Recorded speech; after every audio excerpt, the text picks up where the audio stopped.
अयोध्या में राम मंदिर के उद्घाटन की तैयारियां जोरों पर चल रही है। मंदिर निर्माण का काम लगभग पूरा हो गया है, तो वहीं श्रद्धालुओं के लिए एयरपोर्ट भी बनकर रेडी हुए। अयोध्या में श्री राम इंटरनेशनल एयरपोर्ट के लोकार्पण से पहले आज ट्रायल हुआ। अयोध्या एयरपोर्ट पर फ्लाइट का ट्रायल रन इस वक्त आप देख रहे हैं। रनवे पर इंडियन एयरफोर्स के एयरक्राफ्ट को उतारा गया है।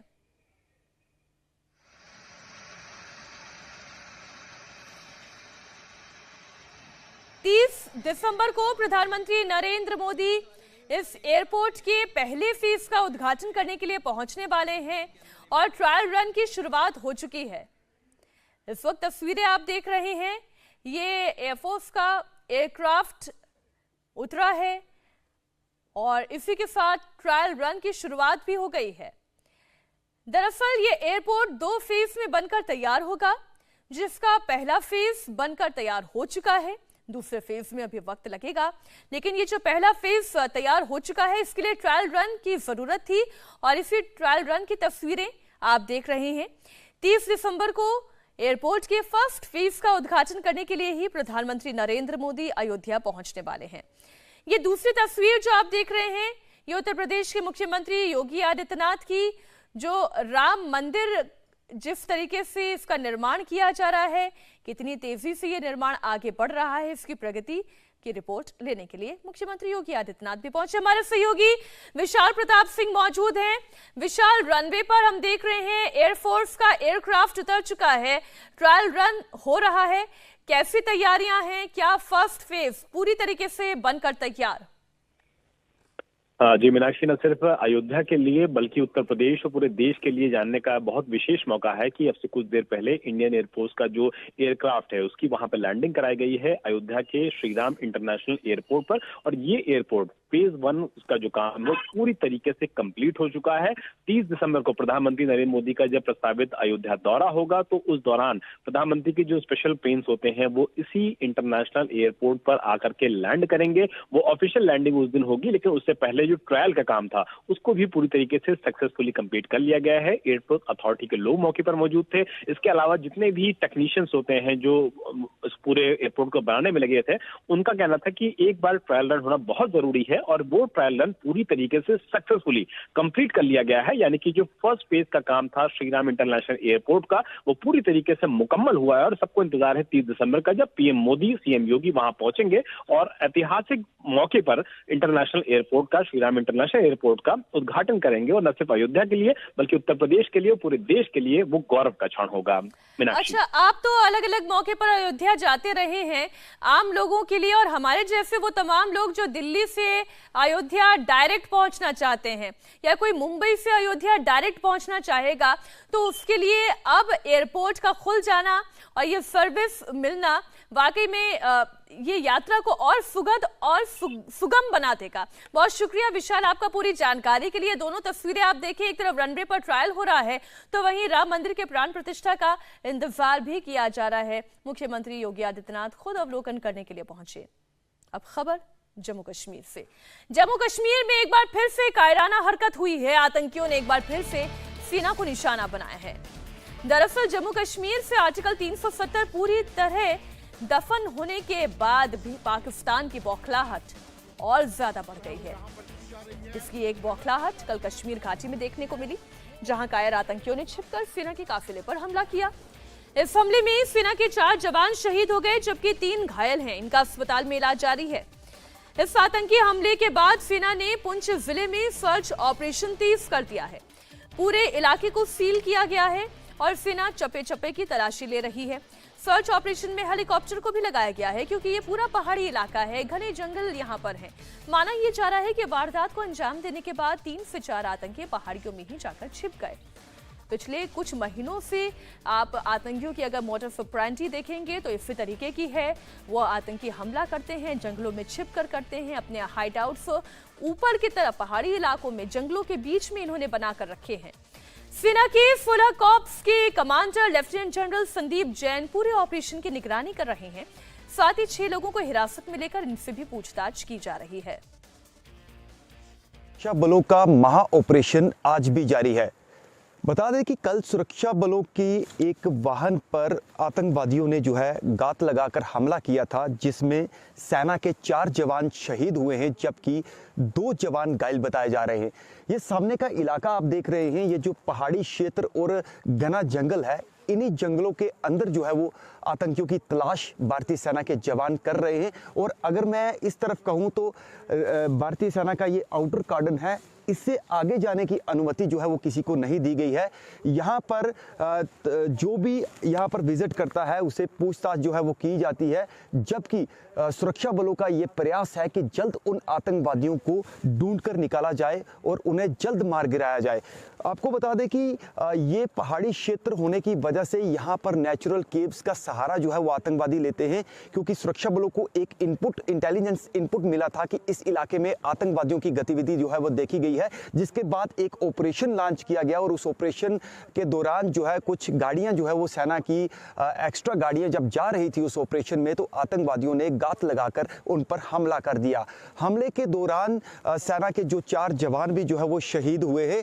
वहीं आपको बता दें कि लगातार पुंछ और राजौरी में पिछले कई महीनों से आतंकवादी गतिविधियां जो है वो बढ़ती नजर आई हैं, लेकिन आतंकवादियों को हर एक मुंह तोड़ जवाब देने के लिए भारतीय सेना के जवान हमेशा सक्षम रहते हैं। वहीं ये जो इलाका है, यहाँ पर देखा गया है कि कश्मीर के बाद आतंकवाद इस तरफ जो है वो काफ़ी अग्रेस हुआ है, और जबकि ये जो हमला हुआ है, इस हमले की जो जिम्मेदारी है वो जैश-ए मोहम्मद का जो फ्रंट है PAFF उसने ली है। वहीं आपको बता दें कि लगातार अभी भी सुरक्षा बलों का इस पूरे इलाके में बड़े पैमाने पर तलाशी अभियान चल रहा है, जबकि हेलीकॉप्टर के जरिए भी नज़र रखी जा रही है। तमाम ड्रोन और कई इक्विपमेंट जो है वो सेना और अन्य सुरक्षा बल वहां पर इस्तेमाल कर रहे हैं। अब देखना यह है कि जल्द से जल्द उन आतंकवादियों को ढूंढकर मार गिराया जाए। पुंछ में कल हुए आतंकी हमले में सेना के 4 जवान शहीद हो गए, जबकि 3 जवान घायल हुए हैं। आतंकी हमले में जो शहीद हुए हैं उनमें वीरेंद्र सिंह, करण कुमार, चंदन कुमार और गौतम कुमार शामिल हैं। जवानों की शहादत का बदला लेने के लिए सर्च ऑपरेशन तेज किया गया है। वो ऑपरेशन आज दूसरे दिन भी चल रहा है। वहीं आपको बता दें कि इस पूरे इलाके में जो है वो सेना के जवान जो है वो यहाँ पर तैनात हैं, उन्होंने कॉर्डन किया हुआ है। सकते हैं कि किस तरीके से जवान जो है वो इनकाउंटर साइड से जो है वो आ रहे हैं, जबकि ये भी जानकारी मिल रही है कि सेना के जो जवान हैं और उनके साथ जो बड़े अधिकारी वो भी यहाँ पर पहुँच चुके हैं, और लगातार ये ऑपरेशन जो है वो चल रहा है। और इसके साथ अगर बात की जाए तो इस पूरे आउटर कॉर्डन में भारतीय सेना के पूरे जवान जो है वो यहाँ पर तैनात हैं। आप देख सकते हैं कि अधिक आधुनिक हथियारों के साथ जो है वो यहाँ पे सुरक्षा बल जो है वो पूरी मुस्तैदी से वो जो है वो तैनात हैं और आगे बढ़ रहे हैं, और जल्द से जल्द आतंकवादियों को जो है वो मार गिराया जाए और उन 4 शहादतों का जो है वो बदला लिया जाए। ये आप तस्वीरों में देख सकते हैं, ये बिल्कुल पहाड़ी क्षेत्र है और घना जंगल होने की वजह से कई चुनौतियों का सामना भी करना पड़ रहा है, लेकिन उसके बावजूद भी जो है वो सुरक्षा बल यहाँ पर तैनात हैं। और आपको ये भी बता दें कि जो वाइट नाइट कोर के जो GOC हैं वो भी 16 कोर के कोर कमांडर जो है वो खुद इस पूरे ऑपरेशन का जो है वो मॉनिटरिंग कर रहे हैं, जबकि ये भी कहा जा रहा है कि वो किसी भी समय यहाँ पर जो है वो पहुँच सकते हैं। लगातार जो है वो सुरक्षा बल आप देख सकते हैं कि यहाँ पर बड़े पैमाने पर सर्च एंड कॉर्डन ऑपरेशन जो है वो चलाए हुए हैं। ये वही इलाका है, इस समय हम ग्राउंड ज़ीरो पर हैं। आप मेरे पीछे का ये जंगल भी देख सकते हैं कि जहाँ पर सुरक्षाकर्मी जो है वो कर रहे हैं कि सुरक्षा बल जो है वो यहाँ पर तैनात हैं और इसके आगे जाने की अनुमति जो है वो नहीं दी जा रही है। बहरहाल इस पूरे इलाके को कॉर्डन किया गया है और अब देखना यह है कि इसके बाद जो है वो आगे का अपडेट क्या निकल कर सामने आता है। और इंडिया TV जो है इस समय ग्राउंड ज़ीरो से आपको जो है वो ये विजुअल जो है वो दिखा रहा है, क्योंकि सेना की तरफ से आगे जाने की अनुमति नहीं है और जल्द ही जो है उन आतंकवादियों को जो है वो मार गिराया जाएगा। यह हमला कल पुंछ और राजौरी के बीच थाना मंडी फुरनकोट रोड पर हुआ। सेना का काफिला यहां से कल शाम 3:45 पर सर्च ऑपरेशन के लिए गुजर रहा था। जब काफिला डेरा की गली और बुफलियास के बीच धत्यार मोड़ पर पहुंचा तो तीखा मोड़ होने की वजह से काफिला धीमा हो गया। तभी वहां जंगलों में घात लगाकर आतंकियों ने फायरिंग शुरू कर दी। सेना के सूत्रों के मुताबिक आतंकी हमले के बाद मौके पर सेना के जवानों और आतंकियों में आमने सामने की लड़ाई हुई। जवानों ने जमकर आतंकियों का मुकाबला किया। हमले वाली जगह की तस्वीरें इसकी गवाही दे रही हैं। जहां हमला हुआ वहां पर रोड पर मैगजीन भी दिखाई दे रही है, यानी कि जवानों ने शहादत से पहले आतंकियों पर अपनी पूरी मैगजीन खाली कर दी थी। पुंछ में हमारे 4 बहादुर जवान शहीद हुए हैं।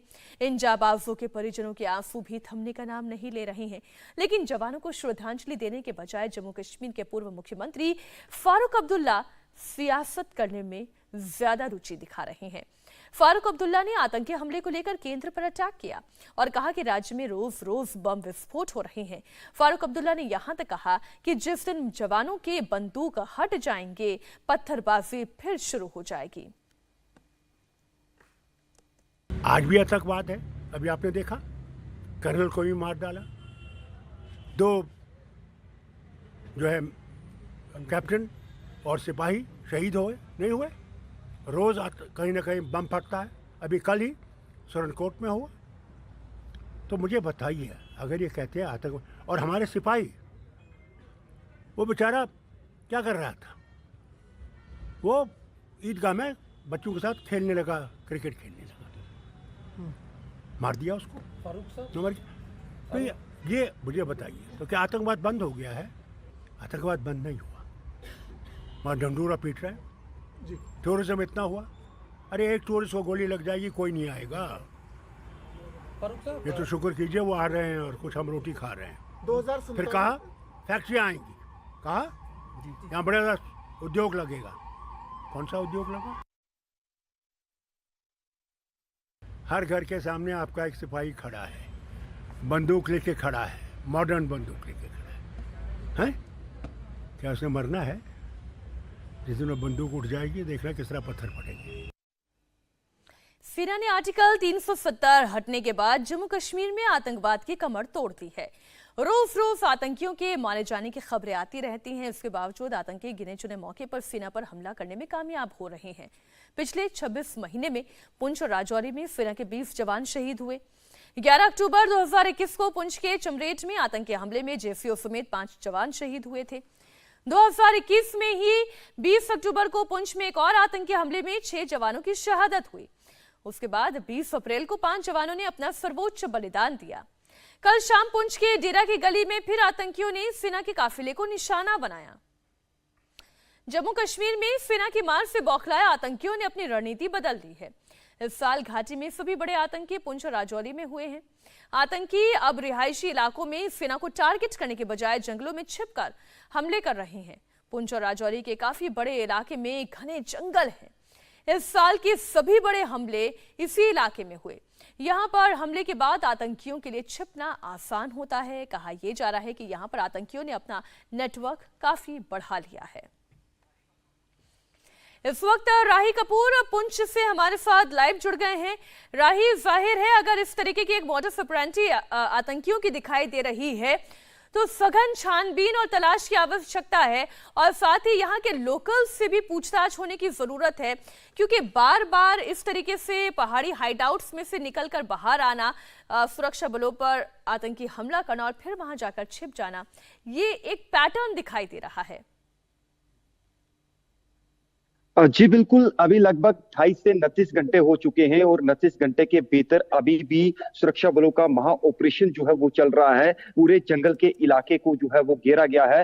वहीं उसके आसपास के जो ग्रामीण यानी जो कुछ साथ में रिहायशी इलाके हैं, वहां से कुछ लोगों को यानी 6 से 7 लोगों को हिरासत में भी लिया गया है। उनसे पूछताछ लगातार जारी है कि कहीं जब ये इस वारदात को अंजाम दिया गया, क्या उन लोगों के संपर्क में तो नहीं थे आतंकी। ये तमाम तरह की इन्वेस्टिगेशंस जो है वो उनसे की जा रही है, उनसे पूछताछ लगातार जारी है। कहीं ना कहीं ये सवाल जरूर जो है वो खड़ा होता है कि जो आतंकवादी एकदम से हमला करने के बाद कैसे जंगल में छिप जाते हैं।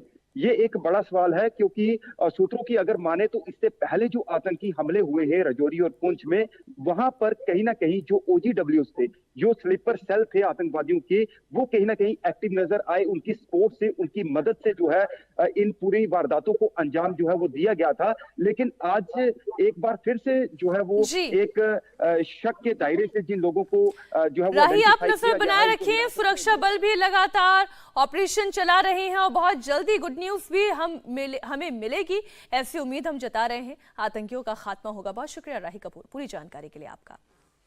क्राउड फंडिंग मामले में बीजेपी ने एक बार फिर कांग्रेस को घेरा है। बीजेपी ने कर्नाटक के सीएम सिद्धारमैया की शाह खर्ची पर सवाल उठाया है। बीजेपी ने कहा कि राज्य सूखे जैसी स्थिति का सामना कर रहा है और सीएम अपने मंत्रियों के साथ महंगे जेट में उड़ान भर रहे हैं। ये विवाद कर्नाटक कांग्रेस के मंत्री जमीर अहमद खान द्वारा विमान में सिद्धारमैया के साथ अपना एक वीडियो पोस्ट करने के बाद शुरू हुआ, जिसे बीजेपी नेता अमित मालवीय ने शेयर किया। वीडियो में कर्नाटक के मंत्री जमीर अहमद खान जेट के अंदर अलग अलग हिस्सों में पोज देते हुए नजर आ रहे हैं। इसे ट्वीट करते हुए अमित मालवीय ने लिखा है कि सिद्धारमैया और जमीर अहमद खान ने सूखा राहत के लिए धन की तलाश में दिल्ली की यात्रा करते हुए साथ में खुशी के पल बिताए। केंद्रीय मंत्री प्रहलाद जोशी ने भी कांग्रेस पर अटैक किया और कहा कि ये क्राउड फंडिंग नहीं है। धीरज साहू जैसे लोगों के पास जो पैसा रखा है, ये ऐसे काले पैसे को सफेद करने के लिए क्राउड फंडिंग का नाटक शुरू किया गया है। कांग्रेस और करप्शन एक समान है। ये क्राउड फंडिंग के बारे में मैं पहले बताता हूँ। क्राउड फंडिंग नहीं है, धीरज साहू वगैरह के पास जो पैसा मिला है ना, ये कांग्रेस का, वो कन्वर्ट करने के लिए, ऐसे बहुत लोगों के पास जो पैसा रखा है उसको वाइट में कन्वर्ट के लिए क्राउड सोर्सिंग का ये नाटक शुरू किया है। कांग्रेस पार्टी पीढ़ी तक चलाने के लिए कितना पैसा चाहिए उतना पैसा कांग्रेस के पास है, ये तो पहला समझना चाहिए। क्योंकि भ्रष्टाचार का और एक अगर कोई शब्द है क्या, नया शब्द बोले तो कांग्रेस है। कांग्रेस एंड भ्रष्टाचार, they are, Congress is equal to भ्रष्टाचार, ये तो है।